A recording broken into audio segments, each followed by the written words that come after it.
Hello friends, तो हम देख रहे थे POC third B pharmacy fourth semester और जो आज का लेक्चर है वो हमारा यूनिट सेकंड का लास्ट लेक्चर है और वैसे देखा जाए तो काफ़ी ज़्यादा इंपॉर्टेंट है और इसका नाम है हमारा stereo specific and stereo selective reaction. अब इंपॉर्टेंट बहुत बार जो इसको एग्जाम में देखा गया तो बहुत ज़्यादा इंपॉर्टेंट है, आप लोग को जो है अच्छे से समझना है और सिंपल भी बहुत ज़्यादा है। तो यहाँ पर हम इस टर्म को समझे अगर, तो ये हम जो पूरा चैप्टर पढ़ रहे थे अगर हम पूरे की बात करें यहाँ पर, तो आपको ये पूरा किसके अंदर आ रहा था, हमारा स्टीरियो आइसोमेरिज्म के अंदर आ रहा था और इसके अंदर हमारा ऑप्टिकल वाला था और ज्योमेट्रिकल वाला था। यानी कि अगर हम एक टर्म में देखें तो जो भी हम ये सारा कुछ पढ़ रहे थे ये हम किसके अंदर पढ़ रहे हैं, अपनी स्टीरियो आइसोमेरिज्म के अंदर पढ़ रहे हैं। और वो उसमें हमारा क्या हो रहा था कि ऐसे कंपाउंड्स हमारे आते हैं जिसमें क्या होता है कि जैसे हमारा प्रोडक्ट तो सेम होता है लेकिन उनका जो अरेंजमेंट है वो थोड़ा चेंज होता है। जैसे एग्जांपल समझो, जहां हमारा ज्योमेट्रिकल आइसोमेरिज्म में समझो ये हमारे कार्बन कार्बन डबल बॉन्ड, यहाँ एक हाइड्रोजन जुड़ा है, यहाँ हाइड्रोजन, यहाँ क्लोरीन, यहाँ क्लोरीन, यहाँ पर एक और लें इसी फॉर्म को carbon carbon hydrogen hydrogen chlorine chlorine.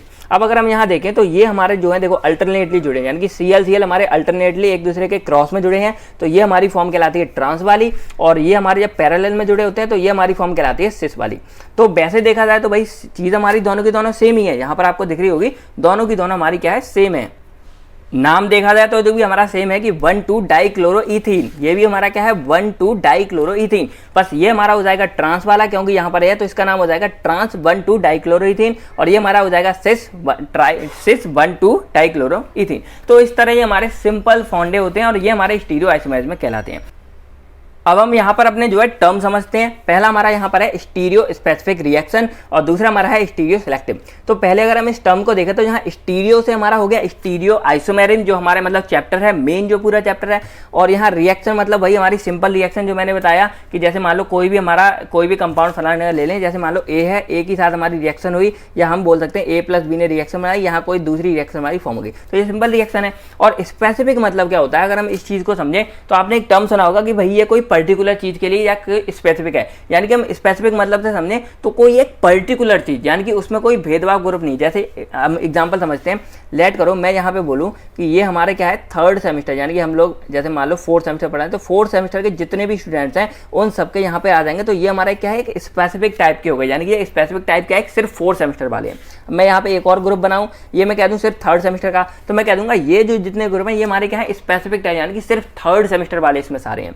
और कोई ले लो सेवन सेमेस्टर ले लो, तो जितने भी यहाँ पर जितने भी ये ग्रुप होगा इसमें जितने भी स्टूडेंट है वो हमारे क्या है स्पेसिफिक टाइप सिर्फ सेवन सेमेस्टर के हैं।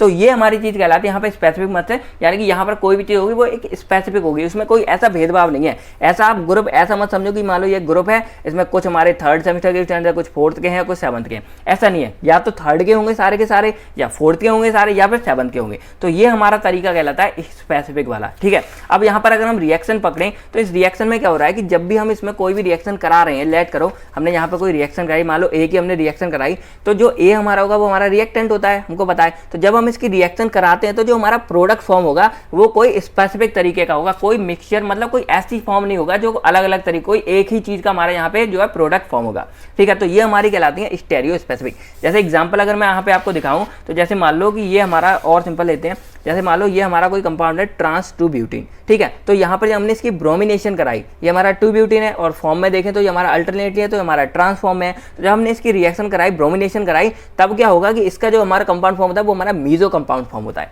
अब मीजो कंपाउंड आपको दिख रहा होगा ये हमारा फॉर्म हो गया, तो यहाँ पर मीजो हुआ, ऐसा नहीं था कि कोई सिस हो गया तो कहीं ट्रांस हो गया, मीजो हुआ, यानी कि एक कोई पर्टिकुलर टाइप कोई स्पेसिफिक तरीका होगा, यानी कि सिर्फ मीजो ही हुआ यहाँ। तो ठीक है, यही है। अब जैसे मैं और आपको बताऊं तो बहुत सिंपल वे में समझते हैं। मान लो हमने कोई रिएक्टेंट लिया ए, हमने इसकी रिएक्शन कराई, तो ए के रिएक्शन से हमारा जो प्रोडक्ट फॉर्म हुआ वो हमारा होगा सिस फॉर्म में हुआ, यानी कि कोई हमारा सिस ए एक प्रोडक्ट फॉर्म होगा। अब ये ऐसा होगा कि यहाँ पर सिस ए है तो यहाँ सिस ही होगा, ऐसा नहीं है कि ट्रांस भी थोड़ा सा आ गया, सिस भी थोड़ा सा आ गया, ये नहीं। अगर सिस फॉर्म हो गया तो हमारा जितना भी प्रोडक्ट होगा वो सिस ही होगा। अब जैसे बी की हमने मान लो रिएक्शन कराई, तो अगर यहाँ पर ट्रांस फॉर्म होगा तो जितना भी प्रोडक्ट होगा वो हमारा ट्रांस ही होगा, ऐसा नहीं है कि उसमें सिस भी मिक्स है, सिर्फ क्या है ट्रांस है। तो कोई हमें एक पर्टिकुलर तरीका, यानी कोई स्पेसिफिक हमारा प्रोडक्ट, ये वाला जो प्रोडक्ट है वो फॉर्म होता है, यही हमारे कहलाते हैं स्टीरियो स्पेसिफिक वाली रिएक्शन। और ये जो फिनोमेना यानी कि जो रिएक्शंस होते हैं इसको हम बोलते हैं स्टीरियो स्पेसिफिक स्पेसिफिसिटी। ठीक है, तो ये हमारा यहाँ पर सिंपल हो गया। और ये कोई वन स्पेसिफिक टाइप का हमारा स्टीरियो आइसोमर्स जो है वो फॉर्म होता है, यानी कि कोई हमने एक स्टीरियो आइसोमर्स, ये सारे हमारे स्टीरियो आइसोमर्स होते हैं क्योंकि ये हमारे स्टीरियो आइसोमर्स के अंदर आते हैं। ये वाला तरीका इसकी हमने रिएक्शन कराई, ये भी हमारा एक स्टीरियो आइसोमर्स है, ये भी है। तो इसकी जब हमने कराएंगे तो यहाँ कोई एक पर्टिकुलर तरीके का हमारा यहाँ पे फॉर्म हो जाएगा। एग्जाम्पल जैसे समझे सिस 2 ब्यूटीन है हमारा, तो सिस वाला यहाँ पर आपको दिख रहा होगा। तो जब हम इसकी ब्रोमिनेशन कराते हैं तो यहाँ पर हमारा एक रेसिन मिक्सचर फॉर्म हो जाता है। तो ये एक हमारा क्या है स्पेसिफिक टाइप का रिएक्शन है। यहाँ पर अगर हम ट्रांस 2 ब्यूटीन की कराते हैं तो यहाँ मान लो ब्रोमिनेशन कराई तो यहाँ पर हमारा मीजो कंपाउंड फॉर्म हो रहा है। ठीक है, अब हम और लेने तो मान लो हमने कोई सिस वाले का रिएक्टेंट का हमने रिएक्शन कराई तो वहाँ उसका जो है सिस वाला प्रोडक्ट ही फॉर्म हो रहा है और सिस ही होगा। ऐसा नहीं है कि मान लो हमने कोई रिएक्शन कराई तो इसमें थोड़ा सा हमारा ट्रांस हो गया, थोड़ा सा हमारा सिस हो गया, नहीं, सिस का सिस ही होगा। ट्रांस में देखें तो यहाँ ट्रांस का भी हमारा ट्रांस ही आ रहा है। तो ये कुछ हमारे तरीके होते हैं जिसकी वजह से हम यहाँ देख सकते हैं कि कौन सा प्रोडक्ट हमारे यहाँ जो है फॉर्म होगा।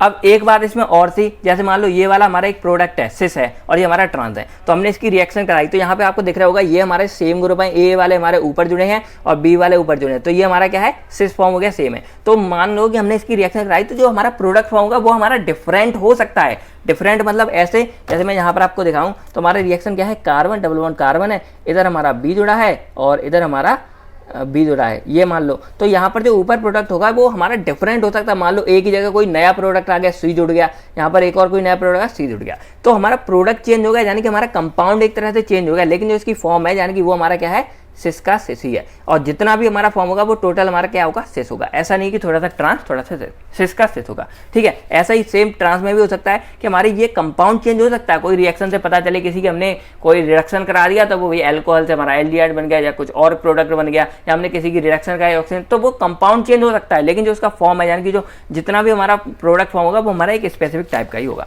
ठीक है, अब हम दूसरी अपनी रिएक्शन समझते हैं, ये हमारी है स्टीरियो सिलेक्टिव रिएक्शन। तो स्टीरियो सिलेक्टिव में आपको एक वर्ड दिख रहा होगा सिलेक्टिव। तो सिलेक्टिव में क्या होता है कि जब हम इसमें रिएक्शन कराते हैं, ये बहुत ही सिंपल वे में हम समझते हैं कि जैसे मान लो मैंने यहाँ पे एक कंपाउंड लिया ए, तो मैंने इसकी रिएक्शन कराई, तो ऐसा हो सकता है हाँ कि इसमें एक से ज़्यादा हमारे प्रोडक्ट फॉर्म हो सकते हैं। तो मान लो हमारा एक बी फॉर्म हो गया और एक हमारा इसमें हो गया सी फॉर्म हो गया। ठीक है, जैसे मैं यहाँ पर मान लो एग्जांपल एक जनरल लेता हूँ, ये वैसे है नहीं एक्चुअल में। मान लो मैंने H2O का ब्रेक डाउन करा दिया तो एक H पॉजिटिव बन गया और एक हमारा यहाँ पर बन गया OH नेगेटिव बन गया। जनरल बता रहा हूँ, ये हमारा हो गया। तो इस कंडीशन में क्या होता है कि जो उसमें से एक कोई प्रोडक्ट होगा हमारा वो क्या होगा ज़्यादा कंडीशन में होता है और जो दूसरा होगा वो उससे थोड़ा सा कम होता है। ज़्यादा कम का फंडा क्या है, मान लो ये हमारा यहाँ पर फॉर्म हुआ ए से हमारा बी और सी फॉर्म हुए, तो मान लो बी हमारा 80% है और जो हमारा ए हुआ वो हमारा क्या हुआ 20% से फॉर्म हुआ। तो इस तरह यहाँ वेरिएशन देखने को मिलता है, यानी कि प्रोडक्ट हमारे दो फॉर्म होते हैं, दो से ज़्यादा होते हैं स्टीरियो आइसोमर्स, लेकिन उनमें से एक हमारा कुछ ज़्यादा अमाउंट में होता है और एक हमारा कम अमाउंट में होता है।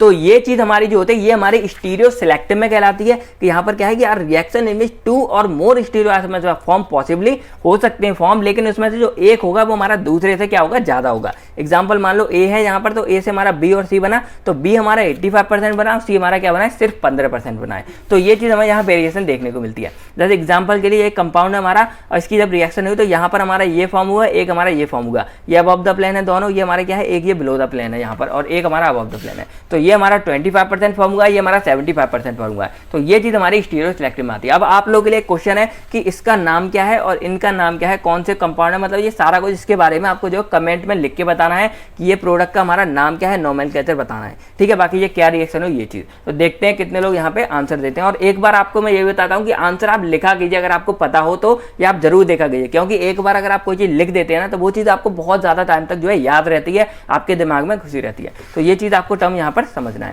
ठीक है, अब मैं एक एग्जांपल आप लोगों के लिए और बताता हूँ, थोड़ा सा सिंपल हो जाएगा। जैसे मान लो हमारा एक मैलिक एसिड होता है तो हमारा दो फॉर्म में होता है। यहाँ पे आपको दिख रहा होगा carbon carbon double bond H तो यहाँ COH है और यहाँ COH है। ठीक है, यहाँ भी फ्यूमिक एसिड में सेम इसी का है, इसका क्या है एक आइसोमर्स है। आइसोमर क्या है, यहाँ पर जो कार्बोक्सिलिक एसिड है वो यहाँ पर यहाँ थोड़ा ऊपर हो जाता है तो ये इधर हो गया। तो ये हमारा क्या है एक तरह से मतलब उसमें फॉर्म में है आइसोमर्स है। जब हम इसकी रिएक्शन कराते हैं, मान लो इसकी हमने स्टीरियो स्पेसिफिक कराई तो एक हमारा कोई पर्टिकुलर कंपाउंड फॉर्म हुआ जिसको हम यहाँ पे बोल रहे हैं मीजो कंपाउंड डाइब्रोमिनिक एसिड। और जब हमने इसकी कराई तो यहाँ पर स्टीरियो सिलेक्टिव हुआ तो यहाँ पर क्या हुआ हमारे दो कंपाउंड फॉर्म हो गए और ये क्या होंगे इनबैलेंसली होंगे, यानी कि एक इसमें कोई ज्यादा होगा और एक इसमें कोई कम होगा। तो आई होप आप लोग यहाँ पर समझ गए होंगे। आपको ये सारी वीडियो कैसी लगी, हमारी आज यूनिट कंप्लीट हो गई है। बहुत जल्दी हम जो इसकी नेक्स्ट यूनिट भी लेके आएंगे। तो सारा कुछ आप कैसा लगा आप कमेंट करके हमें जरूर बताइएगा। बाकी मिलते हैं आपसे बहुत जल्द नेक्स्ट वीडियो में। नोट्स वगैरह आप जो है डाउनलोड कर लेना। Bye bye, take care and आप सभी लोग अपना ख्याल रखिएगा।